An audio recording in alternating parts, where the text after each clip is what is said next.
You know who it is, the horror flick, Digger Ditch, Super 6, Big Mitch. And I'm kicking in doors with all three O's. And I'm bringing 28 101s because we Vegas sons. You are now in the Meadowlands. Yeah, this the Metals, man. And you already know what made me. I'm a 530 baby. Chitty chitty bang bang. Bang! Hubba dub, man. And you already know them 22-inch gold Dana Dangs, Bolo Yang. You can't hang. I'm just playing. Welcome to Vegas Chronicle with the whole Super 6 Big Mitch. And today, like any other day, we do what we do. You know, we kick actual factuals, man. Um, Shout out to, I hope I say your name right, Muck. Uh, from The View. I had an opportunity to talk to this brother, man. We had a beautiful dialogue, man. And I just want to say, man, I'm proud of you, man. You sound like you got everything under control, man. Shout out to your family, man. I appreciate the love and support y'all give me. I'm glad you let your children, your sons watch this, man. And to your sons, I want y'all to know something, man. Your daddy a good dude, man. You know what he survived in these streets, he survived them and went through it, so you don't have to. So when he tells you something, man, y'all should really cherish his words, man, and cling to him, because one day God will call him home and you not gonna hear that no more. And when a person like that leave, that's a library burnt down. You blessed to have a father in your life, one that care about you, and one that want to see you do better than them. So you blessed. So to you two youngsters, I haven't even met you, but I'm gonna tell you, you blessed beyond. Listen, what you have is priceless. There's no amount of money anyone can give you that would amount to what you have. So cherish that, because everyone is not lucky like you are. All there's a lot of children that don't have their fathers, man. So listen to your mother, listen to your father, man, and honor them, man. And if they tell you it's not right, it's not right. Salutations. Shout out to Toon for from the states, man. NTG, man. I appreciate the encouragement, man.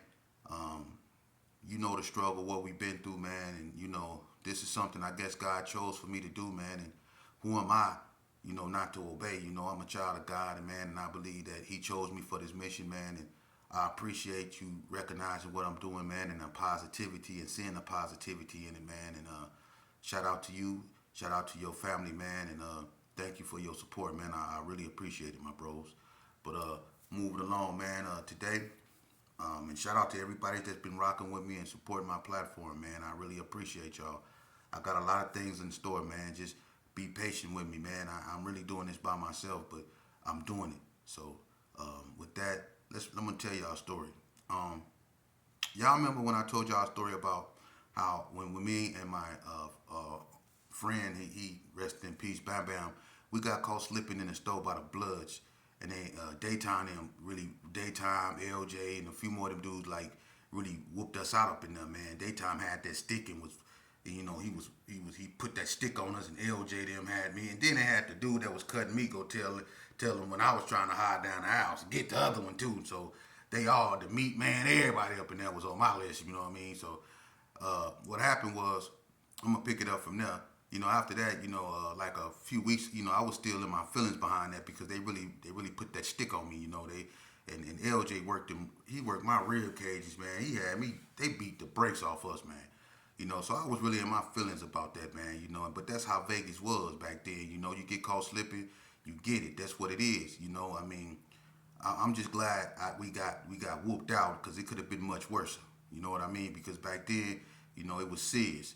But after that happened, one day I was with Dodo, and I had another friend named Boris. They call him G-Bob, right? Me and Dodo, we went to this school continuation called Horizon High when it was on Miller Street. It was a street called Miller, where they had a school continuation for people that was too bad for the school system. So I was going there with him, and I had another friend named Big and Shane. We was going to the school, right? And one morning we was together, me and Dodo, and we wasn't doing nothing, and the boys club was closed. We wanted to lift weights, so we ended up picking up G-Bop, and we went up to Doolittle. When we go up to Doolittle, I mean, Doolittle was a place at this time, it wasn't real hot. People normally go up there. You can get your basketball game in. We was still going swimming and stuff like that. We was kind of young still then, but we used to go up in the weight room a lot and try to lift them weights whenever the boys club and the Gershon was closed. So on this day, we went up there, and it was cool. We wasn't really tripping or nothing, or thinking about nothing like that. We go up there, we go in the weight room and stuff. everything cool. You know, we was trying to lift, little, our little weights and stuff, knowing damn well we ain't supposed to be up in there. But we in there trying to lift weights and stuff, I left out to go get some water. Now, the water fountain at this time was down there by the bathrooms, and it was down there by it's two entrances. It was back then. It was two entrances. Doolittle is built different now, but back then it was two entrances into the basketball court. One by the office and one down the hallway by the water fountain. Those were the two ways you can go into the basketball court, right? So I went down there by the water fountain, got me some water, right? And I went and I took a look to see who was on the basketball court. It was just some idea, just to see who was in there. It really wasn't really nobody in there. But I heard a basketball bouncing, so I knew it was somebody on the court. Go look. I see these two cats up in there, and they both got on bright red shirts, right? But I realized that one of the cats that I was looking at, I knew him off the top. It was D from 50s. He was in there on the basketball court, but he had on a red shirt, But I looked at D. Me and him grew up together, so it wasn't no animosity like that, And the other one, I was like, he looked familiar, but I was like, where I know that cat from? And he had on a red shirt. I'm like, where I know this cat from? And then I'm looking at him, and the more and more I look at him, it's starting to come to me. It's Slow Mouth, Moan P from Piru. He on the basketball court, right? Now, Moan P is a unique individual, so to say. Let's just say this here about Slow Mouth. The elevator don't go all the way up to the top floor, if you get what I'm saying. This cat right here always been, what they call him, Slow Mouth. Need I say more? Need I say more? They call him Slow Mouth. All right? But anyway, he on the basketball court. Now I'm looking at him. I go back up. I jet back up in the weight room. I tell Dodo to him. I say, hey, and I use the S word because back then I was with the business and I was disrespectful. Plus they whooped me out and I was in my feelings. So I go back and I say, ain't on the basketball court, right? So Dodo, he instantly, we go look. I'm like, there you go, right there. And you should have seen the way I was looking. I was beady-eyed, lips white. There you go, right there. And all I'm thinking about is how they was whooping me. I could still see, like, images of daytime like this with that stick, just whack it, bam, kicking on the ground. And I can just still see, like, LJ face as he was biting his lips, hitting me in my... They whooped. Listen, and then the meat man go say, when I was hiding down the aisle in Big 8, the meat man go say, get that one by... I was mad. Put it that way. I was mad. So when I seen Slow Mouth, that's all that was going in my mind, what they did to me at Big 8. So I was going to get him. So look, Dodo and them, I tell them, we met back in the hallway. They still don't see us. I tell Dodo, I say, look, y'all go that way, I'm going to go this way. Okay? So they went through that door and I went through this door. When they go through, D see Dodo them first. D look at him. Slow Mouth ain't paying him no attention. When D see Dodo, he ain't tripping. They know each other. I don't know if he know G-Bop, but he ain't tripping. But then he turned and he seen me. That's when he started bouncing the basketball and he picked it up. He knew something was going on then because I had that look, right? So when we walked up, I asked Slow Mouth, I say, what's up? I banged on him. What that thirst like? Right? Slow Mouth said, why you messing with me? Said it just like that. Dodo fired on him. We get to jumping him. D said, why y'all jumping him? But D didn't jump in though. He was like, why y'all jumping him? Why y'all jumping? We tear him on. We own Slow Mouth, right? But look, no matter what we do, look, we hitting them, kicking them, trying to slam. Look, we could not drop this boy, man. I was hitting him with everything I got. He would not fall. Dodo, everything, he would not. We couldn't drop him for real. And then what made matters even worse, he started fighting back. And look,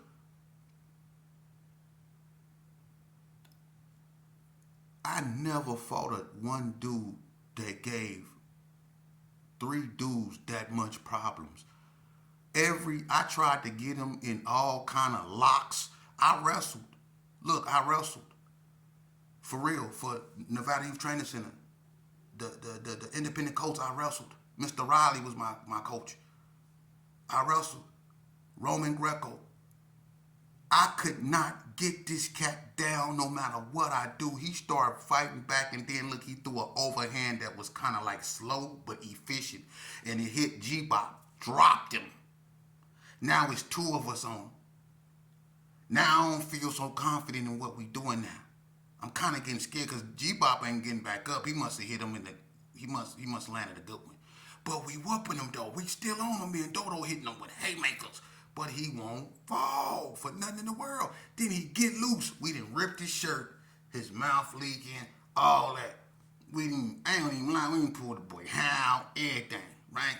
He get away right now. We tired. He said, no, fight me head up. And he took his shirt off. He fight me head up. He ain't even tired of nothing. Like we did something. G-Bop, he don't even know where he at. He don't even know his name G-Bop. He dizzy. This dude right here saying, fight me head up. Fight me head up. Look, we tied in the mud, right? D like, yeah, fight him one-on-one. He walk over there. I'm like, won't you shut up? Ain't you from Vegas Heights? He all in our business. I'm gonna keep it real. That boy was, he gave us the blues. We was trying to whoop. Hey, listen, he gave us problems. I'm keeping it 100. Slow mouth gave us problems. And now he almost fight us head up. So look what I do. I say, all right, I'm gonna fight you head up. I told Dodo them I got him. Move. I got him. Unsure as ever. I was unsure. Look, I already know what I was finna do. They didn't, but I did. I said, what's happening? I threw up my deuce, right? He threw him up. He said, what's up? And look, his mouth leaking. I said, fix your mouth. Fix your mouth. I'm trying to. He was like, I'm finna fix you. Come on. Look. And I knew he can get down because when we was hitting him and I couldn't slam him or nothing. So look, and Dodo, like, I don't know what Dodo did, but Dodo moved and it kind of like took his attention off me. So I fired him. I hit him hard. Look, I hit him so hard. I hit him in his mouth. And all he did was like this. He said, oh. And look, I wasn't even looking back. I was gone up out of there. I was gone. Like they was throwing rocks at me. I was gone. I got up out of there. Was gone. And then look, I thought I was running by myself. I turned around, Dodo and G-Bop right on my heels. They running too. We gone. I mean, we ain't start running till we got to the middle of the desert. Then we turned around and looked. Moan was coming up out. Moan P was coming up out the thing. He was like, come back. Look, you crazy? Now we out of there. Man, we out of there. For real. He gave us, listen, we thought we jumped him, and we ended up getting jumped by one dude. For real. But see, that's the game. That's the game. And I keep it real. You don't listen. Now, if we would have been anywhere else other than Doolittle, it could have ended ugly. Because someone could have had a weapon or something. But since we was in Doolittle, it was just straight fisticuffs. And when you doing straight fisticuffs and y'all doing this here, I'm telling you, man, you run into some dudes that's about that. And you won't even think that. And they'll expose you. Trying not to even expose you. You expose yourself. For real. Slowmouth gave us the business up in there, man. We jumped them, 3 of us. One dude. And he had us getting up out of there. Talking about, we gotta get our head up. Man, I'm not finna fight you, head. Are you crazy? For real. We had to jump him for real, man. I mean, Like we was fighting 3 Tanya Washington, man. That boy that was fighting hard. Man. And I told y'all them Pirus fight hard, man. This dude right here, he kind of slow. They call him Slowmouth. There's only 2 slows from Piru. That's Slowmouth and Slow Pony. Slowmouth, listen. Them Pirus fight hard, man. I'm keeping it real. They fight hard. That's why a lot of people start doing this because they couldn't handle them dudes from here, man. For real. And me, you win some, you lose some. I'm from that area where I can take one of mine. I lose, you know what I mean? And it's unfortunate that over time, I got caught up in that too, you know what I mean? And I deviated from what I was good at. And I started doing this right here. You know what I mean? And that's what we went wrong at, And I want you youngsters to know, man, this right here is what make you a man. It's easy to do this. This is what destroyed us. For real. This is what made us men. For real, we grew up doing this. But when we got away from this and started doing this when things got out of hand, man. And whenever you hear me bring a story about my life, one thing you got to understand that I'm going to bring you is the truth. I'm going to bring you honesty, and I'm going to bring you authenticity. That's one thing you go get from me. I don't need to be, I got a lot of people I can't wait to interview. But at the same time, I'm not going to bring you something that's going to cater to the nonsense that you can get somewhere else. It's a lot of platforms on here that talk about stories of what happened, but they don't talk about the solutions to prevent them from happening again. Okay, we know how this started and we know how bad this got, but what can we do to end this? And what could we do so it wouldn't start again? Don't no one really want to talk about the solutions. We can forever talk about what went on, and all y'all doing is talking about rehashed stories someone already told. You just telling it in a different way. And I can't believe people don't catch on to that. You tell the same story in a different way. It's the same story, but there's no solutions, and that's why we still stagnated. So when you run out of stories to tell, what do you have then? You still have no solutions. I want to talk about the solutions. Let's talk about the consequences. You see them all the time, don't y'all? I listen to them. Hood Stories, Cali's Most Wanted, all these other platforms, that do what they do. You see how all of them end? It end with someone doing this right here. Yeah, on themselves, or someone did it on them, and they ended up with L sentences forever in incarceration. That's how they all end, or they end up unalived somewhere. But that's how the story ends. There's no happy endings in this life, man. Let me be the first to tell you, there's no happy endings in this life. There is none. I'm gonna show you something, man. And being in prison is something that you do not want. Listen, man. Nevada is, I'm going to say this here because this was brought to my attention. I'm going to say this. I'm going to clear this up all at once. Watch this. Nevada is a Sereno Southsider state, right? We know that. It's a Southsider state. But in Reno, which is northern Nevada, or Carson, but Reno mainly. See, in northern Nevada, a lot of people, especially like in Reno, a lot of people from Oakland, Fresno, Richmond, Stockton, San Francisco, Sacramento, Vallejo, all these other areas in Northern California migrated to Reno. Okay? And Reno is not like Las Vegas. Reno basically consider themselves mostly Bay Area. They ride with them. You see? But the Southsiders being so dominant in Nevada, right? Now remember I said Stockton, Richmond, Fresno, and Sac and all them. See, the Norteños came through that way too. See, Reno, even though Nevada is a Sereno state, Reno, Nevada is where the Norteños come in through. See? And what the Norteños don't understand, especially the Fresno Bulldogs, a lot of them found out the hard way that this was a Sereno state because they came in through the fish tank in Northern Nevada Correctional Center, not knowing the politics of Nevada, and ended up on yards where there were a gang of Serenos, and them Serenos, they're very meticulous, They like to play games. Hey, Holmes, you homie? That type of stuff. And lead them cats to their demise. And let me explain something to you. When a Southsider catch a Northerner,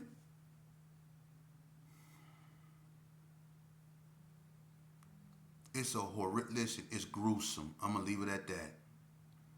Because if I get into what they do, listen. Yeah, they didn't put down some sick demonstrations, man, up in them institutions when they caught Northerners. And what they do is when the Northerners come through the fish tank, they automatically, PC them up, man. And they got to find it's normally Lovelock or in Ely somewhere, they'll put them, but it's basically on a PC yard. They can't be around them Serenos, and them Serenos are everywhere. This is a Sereno state, so on every yard there's Serenos. So you have to have the northerners isolated because it's all bad. So let's just nip that in the bud. There are no Las Vegas is a South Sider state, man. It's been that way, and the northerners don't really have a presence out here like that. And if they come through the system, don't nobody get it worse than northerners in Nevada prison. I don't care who you are. You can be from anywhere in the state, in the United States of America. But if you're a northerner, it's all bad. They get done the worst out of anybody in the state of Nevada. I'm just keeping it real. So I hope that answered your question. To me, it's all madness. It's all foolishness. And one thing that being incarcerated taught me was to value my freedom. And I'm out here to tell you guys that take your freedom for granted by listening to what your homeboys say and by doing, things that already been done that showed the results and the consequences of doing those things. You guys better really wake up, man. They're not so generous no more when they hand out time and when they let you out. They're not so generous no more with anything, man. Everybody is on edge. Everybody is quick to do this. So you have to understand that we live in a different time and a different era now, man. And everything isn't changing for the better. It's changing for the worst. And what we have to understand that a lot of this that we going through is our own undoing, and it's up to us to address it. That's the only way we go heal. That's the only way we go be able to move on. A lot of people don't want to listen to what I'm saying. You rather be out there drinking with your homeboys. Well, if that's what you want to do and that's how you want to spend your life, then that's on you. Choices are yours to make. But understand, when you make those choices, you're going to have to stand on them, man. I done made some bad choices in my life. Some I wish I could take back, but I can't. I have to live with them. But I can't live my life being scorned by my past. I have to have some form of a future, So I can't keep looking back at what I've done wrong in the past and looking at my faults and my failure. I got to pay attention to what I got going for me. Focus on my pluses for for once. Focus on your pluses, because life comes with pluses and minuses, but we focus on the minuses too much and not on the pluses enough. Focus on what you got good going on in your life and build off that. Accept what you don't. That's a part of life. Everything isn't gonna be perfect. It's not meant to be. You understand me? But you keep striving and you keep moving, man. And to heck what other people say. The only people that you should value advice that really love you is going to be, if you have that precious woman or father in your life, is your mother and your father. Them the people, or your intermediate family, if y'all close like that, listen to them. They not going to tell you nothing wrong. Listen to yourself. Listen to yourself amongst anything, man, because I'm going to tell you something. You can't lie to yourself. And ain't nobody going to love you like you love yourself. Can't nobody live with you like you live with yourself. So you have to take care of yourself, man. Okay? And stop taking yourself for granted. And when you take yourself for granted, it's when you put yourself and your life and everything that you stand for in the hands of other people. You see the outcome of that daily. Mothers is coming down there screaming, going haywire because her son is no longer here, her daughter's no longer here. At some point, man, we gonna have to wake up. I'm gonna keep bringing y'all these videos, man, because somebody gotta bring y'all something other than that's on hood, on the dead ones, and all that old stuff. Come on, man, we don't need to be doing that, man. It's kids watching that, and they think that stuff cool. They think that's how they should conduct themselves in society, by screaming at each other and talking at each other and belittling each other and threatening one another. And come on, man, that ain't what we. Come on, it's enough of that, man. It's time to live like men. It's time to be what God intended us to be. It's time to be what your mom intended you to be, which is upright men, men of righteous nature. You know, courteous men, men that open the door for women, men that pull out chairs for women. You know, men that congratulate. You know, men that ask you, man, how you do that instead of hating on you for doing that. They try to learn. You know, that's what we need more of. Men building up men, uplifting men. If you ever look down on someone, it should be because you're helping them up. Oh, don't you ever forget that. I don't have a perfect life, man. I made many mistakes. I'm still healing, but that's okay because I'm still breathing. And you know what? That's a blessing. Every day above grass is a blessing. Every day above grass is a chance to get it right. Every day above grass, you should get on your knees and thank God for continue to be show favor upon you, man, because there's a lot of people that didn't wake up this morning. Remember that. You know.